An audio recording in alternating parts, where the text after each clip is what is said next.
નમસ્કાર મિત્રો, હું છું દિનેશ બેન. આપણે ધોરણ 10 સામાજિક વિજ્ઞાન માટે પ્રકરણ નંબર 5 અને પ્રકરણ નંબર 10 જોઈ ગયા, જે મહત્વના હતા. એના પછી વિભાગ ડી માં ટોટલ 20 ગુણમાંથી 4 ગુણનો નકશો હોય છે. તો એ 4 ગુણના નકશાને આજે આપણે જોવાનો છે. તો ધોરણ 10 ની અંદર બોર્ડની પરીક્ષા માટે કયા કયા પ્રકરણ ઇમ્પોર્ટન્ટ છે જે નકશામાં પૂછાઈ શકે. 4 નકશા છે, તો એ 4 નકશા કયા પ્રકરણમાંથી પૂછાય છે એ આપણે જોઈશું. સૌપ્રથમ આપણે જોઈએ કે નકશાના કુલ 4 ગુણ છે. ટોટલ આપણે નકશા માટે 4 ગુણ મેળવવાના છે અને એના માટે પ્રકરણ છે પ્રકરણ નંબર 8, 9, 10 અને 13. પ્રકરણ નંબર 8 માંથી 1, 9 માંથી 1, 10 માંથી 1 અને 13 માંથી 1. આવી રીતે ટોટલ 4 ગુણનો નકશો આપણને પૂછે. તો આપણે અલગ અલગ પ્રકરણ જોઈશું. અલગ અલગ પ્રકરણમાંથી કયા કયા નકશા પૂછાય છે જે મહત્વના છે એ આપણે જોઈશું. સૌપ્રથમ આપણે શરૂઆત કરીએ પ્રકરણ નંબર 8 થી. પ્રકરણ નંબર 8 માટે ટોટલ આપણે 8 જમીનો આપેલી છે. પ્રકરણ નંબર 8 ના નકશામાં આપણે જોઈએ તો 8 જમીનો આપેલી છે. આપણે બધી જ જમીનો નથી કરવાની, પરંતુ આપણે કેટલીક મહત્વની જમીનો કરીશું જે પ્રકરણ નકશામાં પૂછે છે. તો સૌપ્રથમ આપણે જોઈશું પર્વતીય જમીન. પહેલી મહત્વની જમીન છે પર્વતીય જમીન. હંમેશા શરૂઆત પર્વતીય જમીનથી જ કરાય, કારણ કે આપણે ઉત્તરથી શરૂઆત કરતા હોઈએ. સૌપ્રથમ પર્વતીય જમીન જો આપણે દર્શાવવાની થાય તો આપણે ઉત્તરની અંદર હિમાલય વિસ્તાર જે છે ભારતનો, એ વિસ્તાર આપણે દર્શાવી દઈશું. આપણે અહીંથી એક કટ મારી દઈશું આવી રીતે. અહીં પણ પર્વતીય જમીન આવેલી છે. આ ઉપરાંત સિક્કિમનો જે વિસ્તાર છે અહીં પણ પર્વતીય જમીન, અરુણાચલ પ્રદેશનો જે વિસ્તાર છે અહીં પણ તમને પર્વતીય જમીન જોવા મળશે. કોઈ પણ એક પ્રદેશ પૂછે તો તમે આ હિમાલયનો જે પ્રદેશ છે, જમ્મુ કાશ્મીર વિસ્તાર જે છે, ત્યાં તમે પર્વતીય જમીન દર્શાવી શકો. ઉત્તરાખંડ છે, હિમાચલ પ્રદેશ છે, અહીં તમે પર્વતીય જમીન દર્શાવી શકો. પછી બીજા નંબરમાં એનાથી નીચે કાંપના મેદાનો આવેલા છે. તમને પૂછે કાંપની જમીન, જો કોઈ પણ એક પ્રદેશ જો તમને પૂછે તો આપણે શું કરીશું? કાંપની જમીન માટે ઉત્તરનું જે મેદાન છે, આ મેદાની વિસ્તારમાં ગંગા, યમુના, બ્રહ્મપુત્ર છે અને સિંધુની સહાયક નદીઓ છે. આ નદીઓએ કાંપના મેદાનો બનાવે છે. આપણે એ કાંપની જમીનનો એક પ્રદેશ જો દર્શાવવો હોય તો આપણે ઉત્તર પ્રદેશ દર્શાવી શકીએ. ઉત્તર પ્રદેશ રાજ્ય છે, એની અંદર ગંગા અને યમુનાના આપણને મેદાનો જોવા મળે છે, કાંપના મેદાનો. તો ત્યાં કાંપની જમીન છે, ઉત્તર પ્રદેશમાં તમે દર્શાવી શકો. આ ઉપરાંત જો તમારે દર્શાવવું હોય તો પંજાબથી હરિયાણા, ઉત્તર પ્રદેશ, બિહાર અને છેક અસમ સુધીનો જે વિસ્તાર છે, પશ્ચિમ બંગાળની ઉપર અને અસમ સુધીનો વિસ્તાર છે, ત્યાં કાંપની જમીન આવેલી છે. પરંતુ આપણને એક જ વિસ્તાર પૂછે તો આપણે એક ઉત્તર પ્રદેશ દર્શાવીશું. ત્રીજા નંબરમાં આપણે જોઈએ રણ પ્રકારની જમીન. ઘણીવાર પરીક્ષામાં પૂછાઈ ગયેલી રણ પ્રકારની જમીન. રણ ઉપરથી આપણને યાદ આવી જાય રણ ક્યાં આવેલું છે, તો રાજસ્થાનમાં. તો આપણે દર્શાવીશું રાજસ્થાન. રણ પ્રકારની જમીન છે એ રાજસ્થાન ઉપરાંત ગુજરાતમાં પણ જોવા મળે છે, પંજાબનો દક્ષિણ ભાગ અને હરિયાણામાં પણ થોડું જોવા મળે. પરંતુ આપણે રાજસ્થાનની અંદર જે આ વિસ્તાર છે, આ વિસ્તારની અંદર આપણે દર્શાવી દઈશું. આપણને એક ગુણ મળી જાય, એક જ પ્રદેશ દર્શાવવાનો હોય. તો રાજસ્થાનની અંદર પશ્ચિમ રાજસ્થાન છે, ત્યાં ખાસ કરીને રણ વિસ્તાર છે. એટલે એકદમ આપણે રણ વિસ્તારમાં પણ નહીં, પરંતુ જે રાજસ્થાનનો મધ્ય ભાગ છે ત્યાં પણ આપણને શું જોવા મળશે? તો કે રણ પ્રકારની જમીન જોવા મળશે. રાજસ્થાનના પૂર્વ ભાગને ના દર્શાવતા. આ જે વિસ્તાર છે, આ વિસ્તારને આપણે દર્શાવવાનો નથી, કારણ કે અહીં અરવલ્લી પર્વતમાળા જોવા મળે. પર્વતોમાં રણ પ્રકારની જમીન હોય નહીં. એટલે ખાસ કરીને રાજસ્થાનનો મધ્ય ભાગ અને પશ્ચિમ ભાગ આપણે દર્શાવીશું. એના પછી ચોથા નંબરમાં આપણે જોઈએ તો અહીં આપણને જોવા મળશે કાળી જમીન. પરીક્ષામાં આપણને કાળી જમીનનો પ્રશ્ન પૂછે. આપણને બધાને ખબર છે કે આપણો દક્ષિણનો જે ઉચ્ચ પ્રદેશ છે આ જ્વાળામુખીના કારણે બનેલો છે. જ્વાળામુખી પ્રસ્ફોટન થયું, જેના કારણે લાવા નીકળ્યો. એ લાવા જે કાળા કલરનું છે, ધીમે ધીમે ઠંડો પડ્યો અને દખણનો જે ઉચ્ચ પ્રદેશ છે આ ઉચ્ચ પ્રદેશમાં કાળી જમીન બની. તો આપણે જે કાળી જમીન માટે મધ્યપ્રદેશનો પશ્ચિમ વિસ્તાર છે, એના પછી સંપૂર્ણ મહારાષ્ટ્ર વિસ્તાર, આંધ્રપ્રદેશ અને કર્ણાટકનો કેટલો વિસ્તાર જ્યાં કાળી જમીન આવેલી છે. આપણે જો દર્શાવવું હોય તો આપણે સંપૂર્ણ મહારાષ્ટ્ર જે છે એને આપણે દર્શાવી દઈશું. સંપૂર્ણ મહારાષ્ટ્રમાં કાળી જમીન આવેલી છે. તો કાળી જમીન, એના પછી આપણે જોઈએ કે લેટેરાઇટ કે પડખાઉ પ્રકારની જમીન. લેટેરાઇટ કે પડખાઉ જમીન, ખાસ કરીને જ્યાં પર્વતીય વિસ્તાર હોય અને પર્વતનું ઉપરનું પડ ધોવાઈ ગયું હોય એવો જ વિસ્તાર, જ્યાં વધુ વરસાદ પડે છે જેના કારણે ઉપરનું જે પડ છે એ ધોવાઈ ગયું છે, એવી જે જમીન બની છે એ જમીનને લેટેરાઇટ કે પડખાઉ જમીન કહેવાય. હવે આપણું જે પશ્ચિમ ઘાટ છે ને, આ પશ્ચિમ ઘાટમાં તમને ખબર હશે કે અરબ સાગરના પવનોના કારણે વધુ વરસાદ પડે આ વિસ્તારની અંદર, કારણ કે એ પશ્ચિમ ઘાટ છે. તો પશ્ચિમ ઘાટના ઊંચા પર્વતો છે, તો પવનો જે આવતા હોય એ પવનો ઉપર ચડે અને અહીં ઘની પવન થાય, જેના કારણે અહીં વધુ વરસાદ પડી જાય. તો આ વિસ્તારની અંદર પર્વતો ધોવાયેલા જોવા મળશે. તો અહીં તમને જોવા મળશે લેટેરાઇટ કે પડખાઉ પ્રકારની જમીન. તમે છેક મહારાષ્ટ્ર, ગોવાથી સમજી લો, ગોવાથી લઈ અને કેરળ સુધીનો વિસ્તાર, આ વિસ્તાર સુધી તમે લેટેરાઇટ કે પડખાઉ પ્રકારની જમીન દર્શાવી શકો છો. એક વિસ્તાર આપણને પૂછ્યું હોય એટલે આપણે એક વિસ્તાર આટલા સુધી દર્શાવશું. ક્લિયર? તો અહીં થઈ ગઈ લેટેરાઇટ કે પડખાઉ પ્રકારની જમીન. એના પછી છેલ્લે આપણે જોઈએ રાતી અથવા લાલ જમીન. છેલ્લે દક્ષિણમાં આપણે રાતી કે લાલ જમીન. તમિલનાડુમાં જઈએ તો તમિલનાડુના ઉત્તર ભાગમાં તો આપણને કાળી જમીન જોવા મળશે, પરંતુ તમિલનાડુના દક્ષિણ કે મધ્ય ભાગમાં આપણને જોવા મળશે રાતી અથવા લાલ પ્રકારની જમીન. તો આપણે અહીં દર્શાવી શકીએ તમિલનાડુમાં.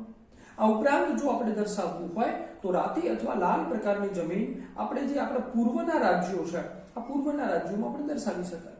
પરંતુ આપણને એક જ પ્રદેશ દર્શાવવાનું પૂછ્યું છે તો આપણે એક જ પ્રદેશ તરીકે રાતી અથવા લાલ જમીનમાં તમિલનાડુ દર્શાવીશું. તો ટોટલ 6 જમીનો યાદ રાખીને આપણે અહીંથી એક ગુણ મેળવી શકીએ. આપણને કેટલા ગુણ મળે? 1. કારણ કે 8મા પ્રકરણમાંથી એક પ્રશ્ન પૂછો. વિભાગ ડી માં નકશાની શરૂઆત પ્રશ્ન નંબર 54મો છેલ્લો પ્રશ્ન, બોર્ડના પેપરમાં છેલ્લો પ્રશ્ન 54મો, અને 54મા પ્રશ્નમાં પહેલો જ જે નકશો હશે એ હશે જમીનોનો. તો અહીંથી કોઈ પણ જમીન તમને 6 માંથી પૂછે, આ દર્શાવો એટલે આપણને ગુણ મળી જાય. તો 8મું પ્રકરણ. એના પછીનું આપણું જે પ્રકરણ હતું એ હતું 9મું પ્રકરણ. 9મા પ્રકરણમાં શું છે? તો 9મા પ્રકરણમાં આપેલા છે રાષ્ટ્રીય ઉદ્યાન, અભયારણ્ય અને જૈવ આરક્ષિત ક્ષેત્ર. તો અહીંથી કેટલાક અભયારણ્ય અને જૈવ આરક્ષિત ક્ષેત્ર આપણે જોઈશું જે ઇમ્પોર્ટન્ટ છે. સૌપ્રથમ આપણે જોઈ લઈએ, અહીં ઉત્તરથી શરૂઆત કરીશું. ઉત્તરમાં જમ્મુ કાશ્મીરમાં આપણે જઈએ તો અહીં આવેલું છે દચીગામ રાષ્ટ્રીય ઉદ્યાન. દચીગામ રાષ્ટ્રીય ઉદ્યાન. તો દચીગામ આવેલું છે જમ્મુ કાશ્મીરમાં. આપણે મધ્યમાં દર્શાવીશું અહીં દચીગામ. તમને ખબર હોય તો જમ્મુ કાશ્મીરમાં હમણાં પહેલગામ ખાતે હુમલો થયો, આતંકવાદી હુમલો. ઘણા બધા સૈનિકો શહીદ થયા, નાગરિકો શહીદ થયા. તો એ પહેલગામની જગ્યાએ આપણે યાદ રાખીશું દચીગામ. દચીગામ પૂછાય, આપણે સમજવાનું પહેલગામ, તો જમ્મુ કાશ્મીર સરળતાથી આપણને યાદ રહી જાય. જમ્મુ કાશ્મીરની મધ્યમાં ગમે ત્યાં દર્શાવો, આપણને ગુણ મળી જાય. ખાસ કરીને દચીગામ પૂછે તો દચીગામ. એના પછી આપણે જઈશું આગળ. અહીં છે ગુજરાત. ગુજરાતની અંદર કેટલાક નકશાઓ યાદ રાખીશું, જેમ કે ગુજરાતની અંદર 4 રાષ્ટ્રીય ઉદ્યાન છે. 4 રાષ્ટ્રીય ઉદ્યાન. પરંતુ 4 રાષ્ટ્રીય ઉદ્યાન આપણે યાદ રાખવાના નથી. 3 રાષ્ટ્રીય ઉદ્યાન આપણે યાદ રાખીશું. એક ગીર, મોસ્ટ ઇમ્પોર્ટન્ટ, વારંવાર પૂછાય છે. બીજા નંબરમાં વેળાવદર. ત્રીજા નંબરમાં તો કે દરિયાઈ રાષ્ટ્રીય ઉદ્યાન. આ 3 વસ્તુ. ઉપરાંત ગુજરાતની અંદરથી આપણે યાદ રાખીશું નળ સરોવર પક્ષી અભયારણ્ય. પક્ષી અભયારણ્ય નળ સરોવર, કારણ કે અહીં યાયાવર પક્ષીઓ આવે છે. ઉપરાંત વિવિધ પક્ષીઓ અહીં આપણને જોવા મળે છે. તો જુઓ, ગુજરાતની અંદર આપણે જો દરિયાઈ રાષ્ટ્રીય ઉદ્યાન દર્શાવવું હોય તો યાદ રાખજો કચ્છનો અખાત.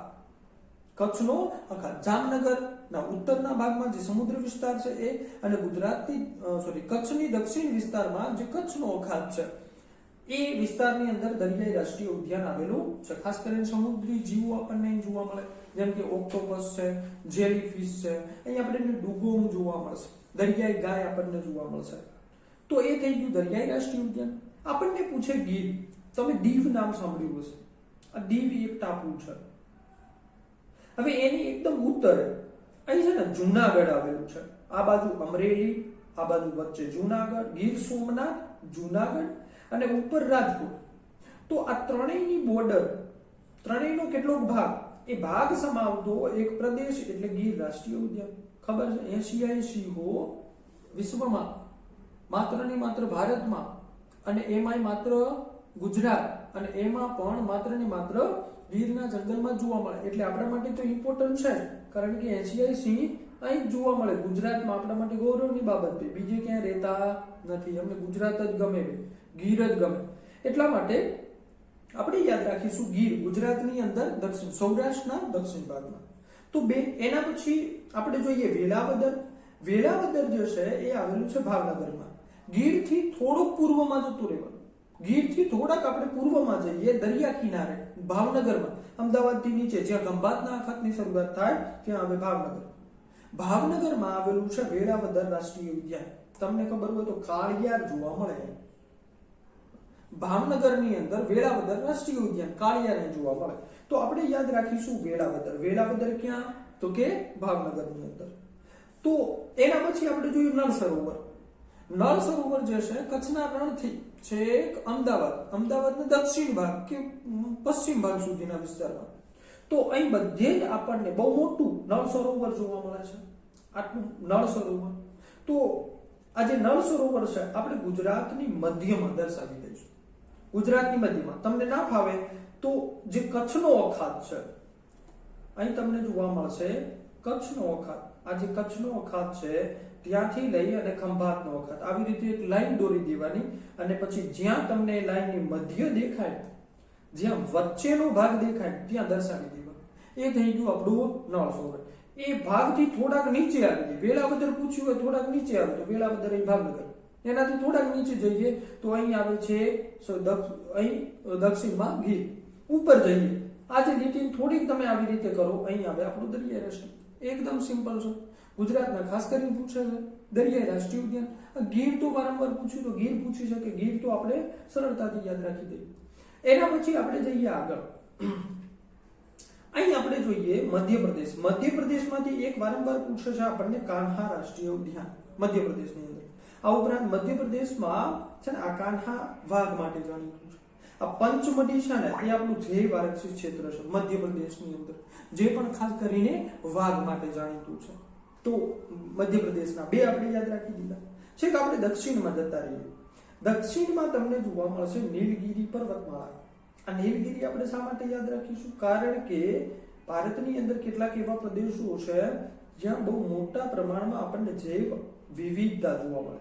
યુનેસ્કો વર્લ્ડ હેરિટેજ સાઇટમાં જેને સ્થાન મળેલું છે એવું ભારતનું એક જંગલ, નીલગિરી જંગલ. નીલગિરી પર્વતમાળાઓ પણ છે. અન્નામલાઈની ટેકરીઓ તમે નામ સાંભળ્યું છે, કાર્ડિમમની ટેકરીઓ, ઇલાયચીની ટેકરીઓ. કાર્ડિમમ મતલબ ઇલાયચીની ટેકરીઓ. તો એ અહીં નીલગિરીની પર્વતમાળામાં જોવા મળે. અહીં નીલગિરીના જંગલ. અને આ વિસ્તારમાં તમને ખબર હોય તો આપણા ચીફ જે સીડીએસ આપણા ચીફ હતા, આર્મી ચીફ, જેમનું વિમાન અહીં હેલિકોપ્ટર દુર્ઘટનામાં એમનું અહીં મોત થયું, શહીદ થયા હતા.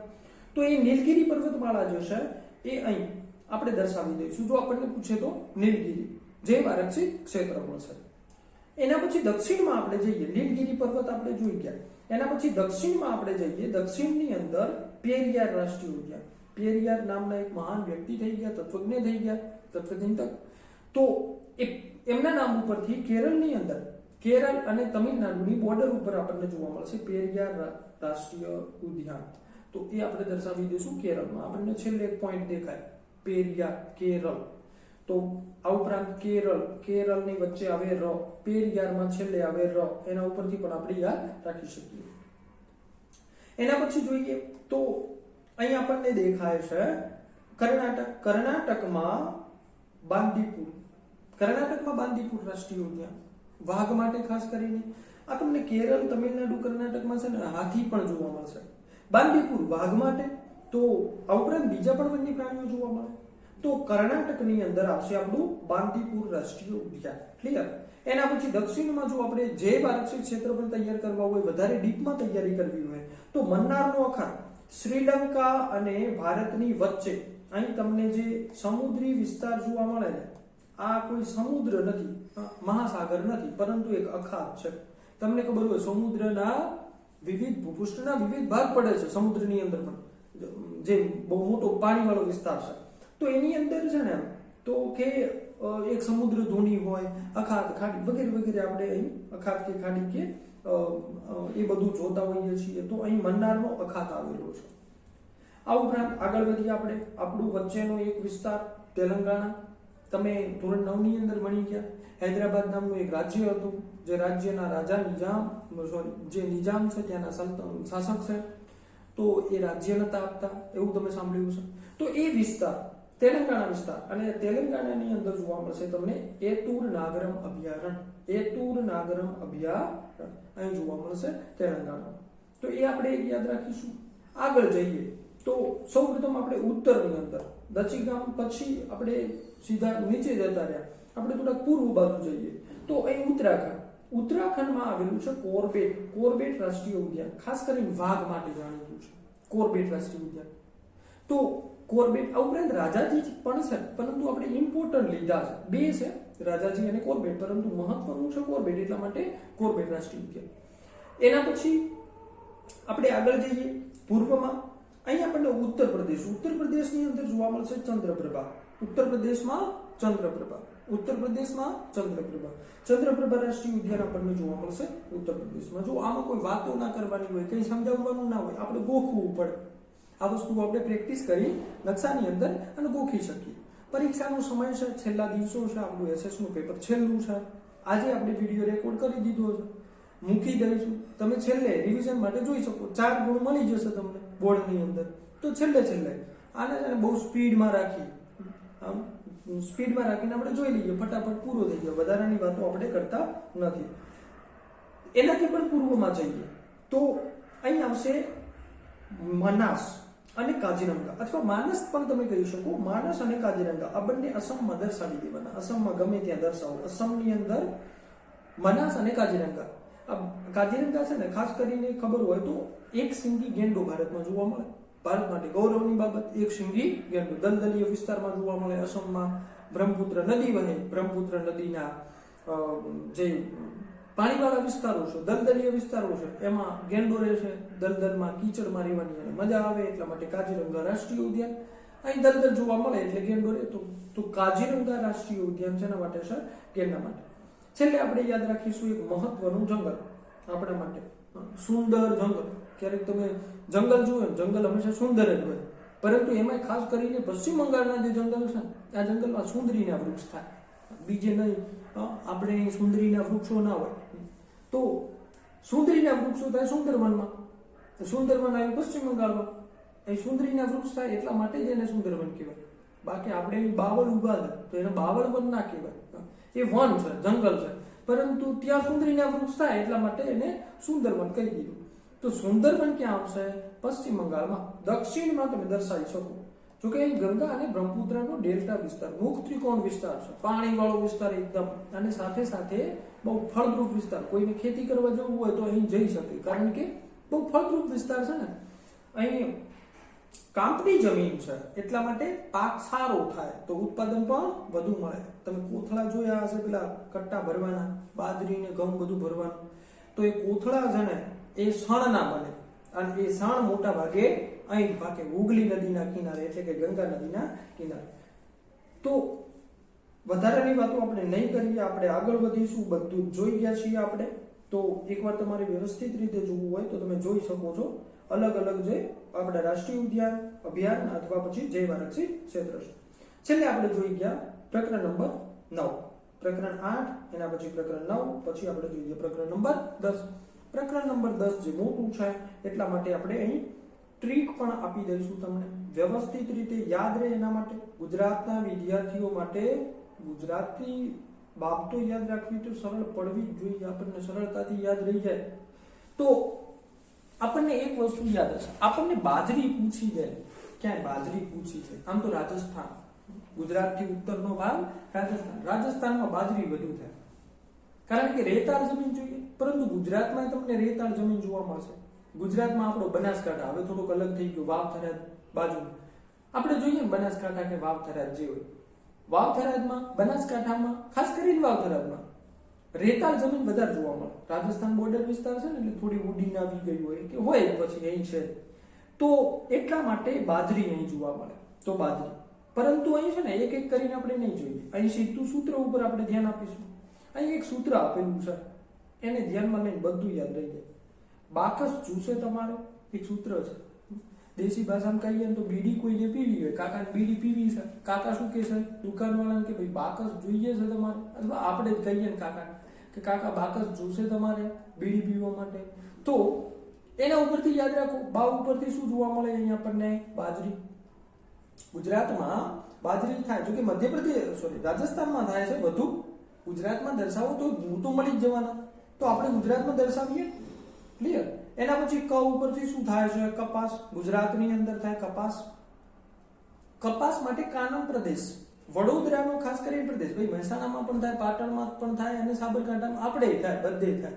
કપાસ ગુજરાતમાં બહુ થાય, ખાસ કરીને ગુજરાતની અંદર કાનમ પ્રદેશ પ્રખ્યાત છે ગુજરાતમાં. તો ક ઉપરથી કપાસ, કાનમ પ્રદેશ ગુજરાતમાં થાય. એના પછી આપણે જોઈએ સ, બાકસ છેલ્લે સ. સૌ પરથી યાદ રાખીશું સરસવ. જો ગુજરાતમાં પણ સરસવ મોટા પ્રમાણે થાય. તેલીબિયા પાક છે, સરસવ, તેલીબિયા પાક ગુજરાતમાં થાય છે. હવે સરસવ છે ને, એના માટે એક પ્રોબ્લેમ છે. સરસવ ઉત્તર પ્રદેશમાં, ખાસ કરીને ઉત્તર ભારતનો ખાદ્ય તેલ છે. ગુજરાત માટે તો મગફળી ખાદ્ય તેલ છે, દક્ષિણમાં જઈએ તો નાળિયેરનું તેલ ખાય, કોપરેટલી. પરંતુ ગુજરાતની અંદર આપણે દર્શાવી શકીએ, કારણ કે ગુજરાતમાં પણ સરસવ મુખ્ય ઉત્પાદક રાજ્ય છે ગુજરાત, તો આપણે સરસવ ગુજરાતમાં પણ દર્શાવી શકીએ. તો બાકસ થઈ ગયું. હવે આપણે જોઈએ જુસે, તો જુસે એના માટે જુ ઉપરથી આપણે જોઈશું જુવાર. જુવાર ક્યાં ગયું આપણું? તો કે દક્ષિણની અંદર, દક્ષિણમાં કાંપની જમીન અને દક્ષિણ ગુજરાતમાં ખાસ કરીને સુરત, નવસારી આ વિસ્તારની અંદર, પછી ડાંગ છે, ભરૂચ છે, એનાથી નીચેનો વિસ્તાર, જો કે તાપી જિલ્લો, નર્મદા જિલ્લો, તો અહીં જુવાર મોટા પ્રમાણમાં થાય. અહીં તમને છે ને જુવાર જોવા મળશે. આ છે જુવાર, મોટા પ્રમાણમાં જુવાર થાય. લીલો ઘાસચારો જેને કહેવાય, ગાય ભેંસને ચારા માટે આપવામાં આવે, એ જુવાર આપણા માટેની, ગાય ભેંસ માટે. તો એ જુવાર જે છે એ દક્ષિણ ગુજરાતમાં. તો જુ છે, જુ ઉપરથી જુવાર, શે ઉપરથી આપણે શું યાદ રાખશું ભાઈ? એક તો આવી ગયું સરસવ, એના પછી જુસે માટે શે ઉપરથી શેરડી. ભાઈ શેરડી માટે તમારે જો આ તો છેલ્લી તૈયારી છે એટલા માટે હું સૂત્ર આપું, બાકી શેરડી માટે તમને ખબર હોય ઉત્તર પ્રદેશમાં શેરડી વધુ થાય, તો ઉત્તર પ્રદેશ દર્શાવવા જવું પડે આપણે. પરંતુ જો આપણને દૂર પડે કે આટલું દૂર ઉત્તર પ્રદેશ દર્શાવવા માટે કોણ જાય, તો પછી ગુજરાત દર્શાવી દેવાનું. પરંતુ જો તમને ખબર હોય તો ઉત્તર પ્રદેશ જ દર્શાવો. અને એના કરતા ખાંડનું ઉત્પાદન મહારાષ્ટ્રમાં વધારે થાય. 13મા પ્રકરણમાં ખાંડ ઉદ્યોગ જોઈ ગયા, તો મહારાષ્ટ્રમાં ખાંડનું ઉત્પાદન વધારે થાય. તો શેરડી થતી હોય તો જ ખાંડ થાય, કારણ કે તમને ખબર છે પ્રશ્ન 2 ગુણમાં પણ પૂછી દે કે ખાંડના કારખાના ક્યાં સ્થપાયા? ક્યાં? જ્યાં શેરડીનું ઉત્પાદન થાય ત્યાં જ એના કારખાના થાય, કારણ કે 24 કલાકમાં એનું પીલાણ ના થાય તો પછી એમાંથી રસ મોટા ભાગનો સુકાઈ જાય. એટલે ઉત્તર પ્રદેશ જાઓ, દૂર પડતું હોય ઉત્તર પ્રદેશ, તો મહારાષ્ટ્ર નજીક છે, પાછળ જતા રહો, મહારાષ્ટ્ર દર્શાવો. અને એ દૂર પડે છે તો પછી ગુજરાતમાં દક્ષિણ ગુજરાત બેઠું છે તૈયાર. દક્ષિણ ગુજરાતની અંદર આપણે દક્ષિણ ગુજરાતમાં, ગુજરાતના દક્ષિણ ભાગમાં જઈ અને આપણે દર્શાવી દઈશું જુવાર. એના પછી તમારે ત ઉપરથી આપણે જોઈશું તમાકુ. ગુજરાતમાં ખાસ થાય, ચલમ પીવા માટે, બીડી પીવા માટે, સિગરેટ પીવા માટે તમાકુ કામ આવે. તો એ તમાકુ છે ને ગુજરાતની અંદર ખાસ થાય. વડોદરા વિસ્તાર, મહેસાણાનો વિસ્તાર, ખાસ કરીને આણંદ વિસ્તાર, ચરોતર તમે નામ સાંભળ્યું છે, ચરોતર વિસ્તાર, સોનેરી મુલક, સોનાનો મુલક જેને કહેવાય, કારણ તમાકુ પાકી જાય ઉપરથી પાન જે છે પીળા થઈ જાય, આપણને એમ લાગે કે સોનું છે, સોનું નથી તમાકુ છે. તો તમારે માં ઉપરથી આપણે શું યાદ રાખશું ભાઈ મગફળી, માં ઉપરથી શું યાદ રહે મગફળી, માં એટલે મમ્મી, મમ્મી નહીં મગફળીની વાત છે. તો મગફળી છે ને ખાસ કરીને સૌરાષ્ટ્રમાં થાય, આપણે યાદ રાખીશું. આપણે ખાદ્ય તેલ તરીકે શેનો ઉપયોગ કરીએ મગફળીનો, તો મગફળી સૌરાષ્ટ્રમાં વધારે થાય. રે ઉપરથી એ કરી દેવાનું, રે એટલે એ, આ છેલ્લું સૂત્ર છે, તમે તમારી રીતે પણ બનાવી શકો, અમે બનાવ્યું. તો રે ઉપરથી રે નહીં એ કરવાનું, એ ઉપરથી એરંડા, એરંડા પણ આપણે અહીં છે ગુજરાતમાં બહુ થાય એરંડા, રોકડીયો પાક છે એરંડા, આમ તેલીબિયા પણ તેલ પણ નીકળે એમાંથી અને ખોળ પણ બને વગેરે વગેરે. તો એરંડા સૌરાષ્ટ્રમાં આપણે ગમે ત્યાં દર્શાવી દઈએ ગુજરાતમાં તો, પરંતુ ખાસ કરીને સૌરાષ્ટ્રમાં દર્શાવી દેવાનું. તો બાકસ જુશે તમારે, જો અહીં મસ્ત એક સૂત્ર બનાવીને આપી દીધું છે, બાકસ જુશે તમારે. છેલ્લે એક ધ્યાન રાખવાનું, રે ઉપરથી એ કરી દેવાનું. પછી રે ઉપરથી શોધવાના જતા, બાકસ જુશે તમારે, રે ઉપરથી શું દર્શાવવું, રે જેવું કોઈ પાક જ નથી. ક્લિયર? તો અહીં આપણું 10મું પ્રકરણમાં ગુજરાત થઈ ગયું. ભારત જોઈએ આપણે 10મા પ્રકરણમાં. ક્લિયર? તો ભારતની અંદર આપણે જોઈશું કે કયા કયા જે પાક વધ્યા છે ગુજરાતમાં નથી દર્શાવી શકાતા, તો એવા પાક ખાસ કરીને કર્ણાટકમાં વધુ છે અને પશ્ચિમ બંગાળ અને પંજાબ 3 જ રાજ્ય દર્શાવવાના. એક પંજાબ, બીજું તો કે કર્ણાટક અને ત્રીજું પશ્ચિમ બંગાળ અને ચોથું તો આપણું ગુજરાત હતું. ગુજરાત જો કેટલા બધા પાક છે, ખાલી 4 રાજ્ય યાદ કરો, એક ગુણ લઈ જાઓ. ગુણ ઓછા છે પરંતુ કન્ટેન્ટ બહુ મોટું છે 10મા પ્રકરણનું. તો પંજાબમાં તો બધાને ખબર હોય, જેને 26 ગુણ નથી આવતા એને ખબર છે ઘઉં ક્યાં થાય, પંજાબમાં થાય. આપણે વિદ્યાર્થી નથી ને, આપણે વાલી છીએ અથવા આપણે કામ કરવા માટે જઈએ છીએ ક્યાંક, તોય આપણને ખબર હોય કે પંજાબમાં જ ઘઉં થાય, કારણ કે ઘઉંનું પેલું કાપણી માટેના મશીન પંજાબમાંથી આવે, ઉત્તરમાંથી. તો એટલા માટે ઘઉં ક્યાં થશે પંજાબમાં, એક અપવાદ એને કાઢી નાખીએ, બાકી બધું કર્ણાટકની અંદર સૂત્ર યાદ રાખીશું. કર્ણાટકનું સૂત્ર શું છે ભાઈ, મરચા કોણ આવશે, મરચા જોઈએ. બોર્ડની પરીક્ષામાં સારા ગુણ આવે શું જોઈએ, મરચા જોઈએ. તો મરચા કોના છે આવું આપણે પૂછવાનું છે. કોઈકને ગમે તેને પૂછી દો, મિત્રને પૂછી દો, બાજુનું પેપર લખવા બેઠો છે એને પૂછી દો, આગળ પેપર લખવા બેઠો એને પૂછી દો, મરચા કોના છે. આમાંથી તમને કોઈ પાક દેખાય તો દર્શાવી દેવાનો કર્ણાટકમાં. મ ઉપરથી શું, મકાઈ ક્યાં થાય, કર્ણાટકમાં ગમે ત્યાં દર્શાવ, મકાઈ કર્ણાટકમાં વિશેષ થાય. ર ઉપરથી આપણે શું યાદ રાખીશું, રબર. જો કે ના પૂછાય, ક્યારે પૂછાતું નથી, પરંતુ છતાંય આપણે આમાં બધા ભાગ લઈ લીધા. દર પૂછાય કે ના પૂછાય આપણે સ્પીડમાં જોઈને પૂરું કરી દેવાનું, રાઈટ, ઇમ્પોર્ટન્ટ. પછી મરચા, ચા ઉપરથી ચા, ચા બધા પીતા જ હોય. ચા ક્યાં થાય, કર્ણાટક. આમ તો અસમમાં બધાને ખબર છે, પશ્ચિમ બંગાળ ને અસમ 75% ચાનું ઉત્પાદન કરે છે ભાઈ. પરંતુ આપણે છે ને, હું એવું વિચારીને ચાલુ છું તમને કઈ નથી આવડતું, તમને આવડે છે ને તો બહુ સરસ છે. એટલે નથી આવડતું તો કર્ણાટક દર્શાવી, સરળ અને સાદું એકદમ સીધું. કો ઉપરથી આપણે 2 વસ્તુ યાદ રાખીશું. કો ઉપરથી કોફી અને કોકો. જો કોફી તો કર્ણાટકમાં થાય, આમે કર્ણાટક ઉપરથી કોફી યાદ રહી જાય. કોકો ક્યારેય પૂછાતું નથી, ચોકલેટ ખાતા હોય ને કોકો, તો એ કોકો ક્યારેય પૂછાતું નથી, છતાં યાદ રાખી દેવાનું કોકો ક્યાં, કર્ણાટકમાં. પછી છેલ્લે ના ઉપરથી નાળિયેર. નાળિયેર દરિયા કિનારે થાય, બધાને ખબર હોય દરિયાની જે ખારવાળી જમીન હોય ને, જે શું કહેવાય આપણે પેલી જમીન દરિયા કિનારાની, તો એવી જમીન નાળિયેરીના છોડને અનુકૂળ આવે. પાણી બહુ મીઠું આપે, પરંતુ નાળિયેરના છોડને પાણી, ખારું પાણી ગમે અને ખારા પાણીની જમીન બને ને એમાંથી મીઠું પાણી બનાવે ને આપણને નાળિયેર શ્રીફળ આપે.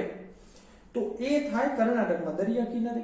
કર્ણાટકને દરિયા કિનારો ઘણો છે ભાઈ. કેરળમાં થાય, તમિલનાડુમાં થાય, કર્ણાટક અંદમાન નિકોબારમાં પણ થાય. આપણે અંદમાન નિકોબાર દૂર પડે એટલે કર્ણાટક નજીક પડે તો ત્યાં દર્શાવવાનું. ક્લિયર?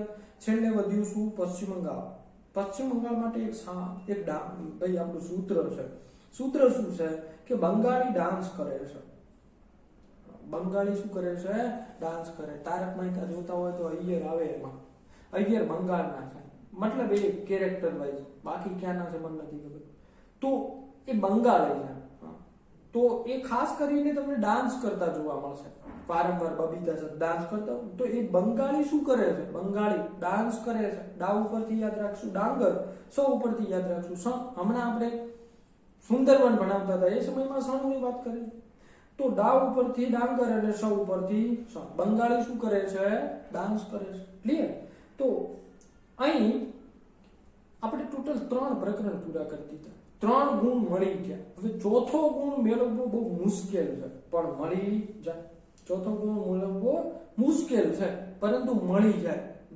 એમાં કોઈ મોટી વાત નથી, કારણ કે પ્રકરણ નંબર 13 છે. પ્રકરણ નંબર 13 ઉદ્યોગો વાળો. ભારતમાં બહુ બધા ઉદ્યોગો જોવા મળે. બહુ બધા નામ આપણે યાદ રાખવાના થાય, પરંતુ ટેન્શન નહીં લેવાનું. બધું આપણને યાદ રહી જશે. સૂત્ર બનાવીને યાદ રાખશું. કેટલુંક તો આપણે યાદ રાખવું પડે, સૂત્ર ના બનતા હોય તો. સુતરાઉ કાપડ, સુતરાઉ કાપડ આપણે પહેરતા હોઈએ ખાસ કરીને. સુતરાઉ કાપડ માટે આપણે શું યાદ રાખીશું? તો અહીં આપેલા છે ને, સુતરાઉ કાપડની અંદર ખાસ કરીને યાદ રાખવું હોય તો અમદાવાદ. કોઈ એક કેન્દ્ર પૂછે તો જતું રહેવાનું અમદાવાદ અને દર્શાવી દેવાનું. કારણ કે તમને ખબર છે denim city of India Ahmedabad. પછી તો કે મુંબઈ સુતરાઉ કાપડનું વિશ્વ મહાનગર. પછી કોલકાતા.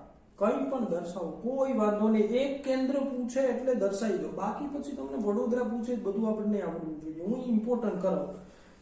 અમદાવાદ તો કે સુતરાઉ કાપડ માટે, મુંબઈ સુતરાઉ કાપડ માટે, કોલકાતા સુતરાઉ કાપડ માટે. છેલ્લે ના આવડે તો ગમે તે દર્શાવી દો.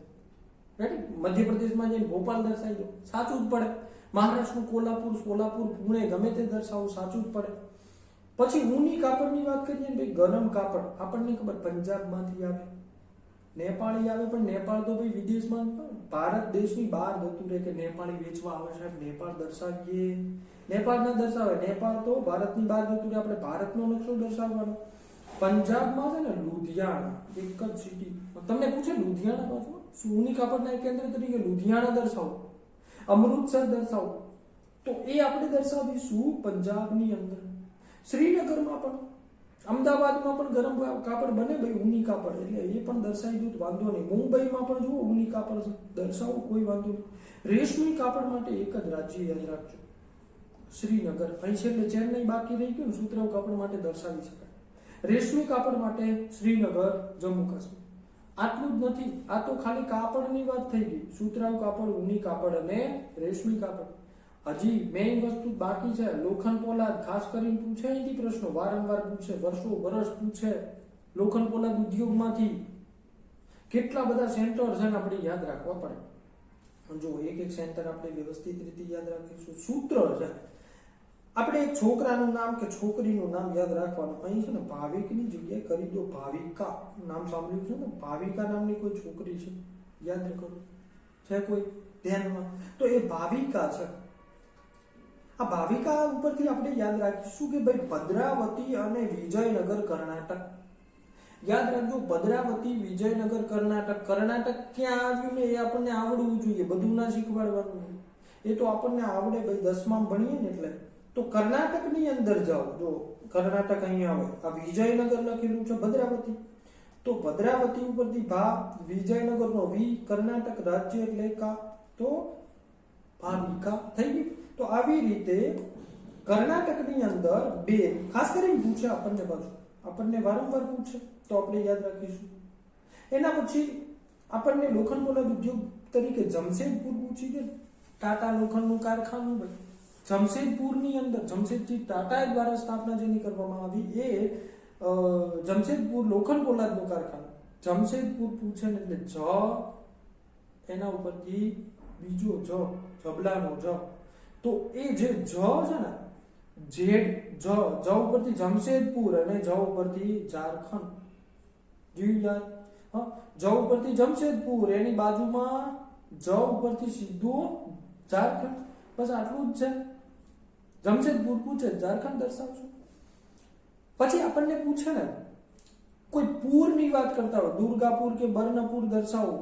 લોખંડ પોલાદના એક કેન્દ્ર તરીકે દુર્ગાપુર અથવા બર્નપુર દર્શાવો. આવું આપણને પૂછે તો હંમેશા યાદ રાખવાનું ભાઈ પશ્ચિમ બંગાળમાં પૂર આવે. જો પૂર પશ્ચિમ બંગાળમાં પૂર આવે ને એટલે બંગાળી ડાન્સ કરે. પશ્ચિમ બંગાળમાં પૂર આવે એટલે બધાને મજા આવે. બ્રહ્મપુત્ર નદીનું પાણી આવી ગયું, ગંગા નદીનું પાણી આવી ગયું, બધાને મજા આવે, શણનું ઉત્પાદન વધારે થશે. તો કે નાચો, બધા ડાન્સ કરો. ડાન્સ કરે ડાગર અને શણ થાય. અને પૂર આવે તો બર્નપુર અને દુર્ગાપુર દર્શાવી દેવાનું. તમને પૂછે લોખંડ પોલાદના એક કેન્દ્ર તરીકે બર્નપુર દર્શાવો. આંખ બંધ કરીને પૂર આવવા દેવાનું પેપરમાં પૂર આવી જાય એટલે આપણે દર્શાવી દેવાનું પૂર પશ્ચિમ બંગાળ. આપણને બર્નપુર દેખાય ને એટલે પૂર આવી ગયું સમજી લો. બર્નપુર દર્શાવીશું આપણે પશ્ચિમ બંગાળ. ક્લિયર? હવે વાત થઈ છેલ્લું એક વિશાખાપટ્ટનમ. હા, આપણું નસીબ કે આપણને આટલામાંથી પૂછે તો છેલ્લે વિશાખાપટ્ટનમ. તમે લોખંડ પોલાદના એક કેન્દ્ર તરીકે તમને પૂછે ને વિશાખાપટ્ટનમ ઇમ્પોર્ટન્ટ છે, બધું ભૂલી ના જતા. તો વિશાખાપટ્ટનમ માટે પણ લોખંડ પોલાદ માટે વિશાખાપટ્ટનમ પણ આપણે યાદ રાખીશું. સાથે સાથે વિશાખાપટ્ટનમ જે છે એ જહાજ બાંધકામ માટે પણ ઇમ્પોર્ટન્ટ છે. જહાજ બાંધકામ માટે નથી પૂછતા, આપણે નસીબ ના હોય પછી પૂછી દે તો વિશાખાપટ્ટનમ દર્શાવી દેવાનું એક કેન્દ્ર તરીકે. બાકી તમને ખબર જહાજ છે ને એ ક્યાં બને તો કે દરિયા કિનારે બને. મુંબઈ છે ને, કોચી છે, પછી ચેન્નઈ છે આપણું બંદર, વિશાખાપટ્ટનમ બંદર છે. આ બધા દર્શાવી દો.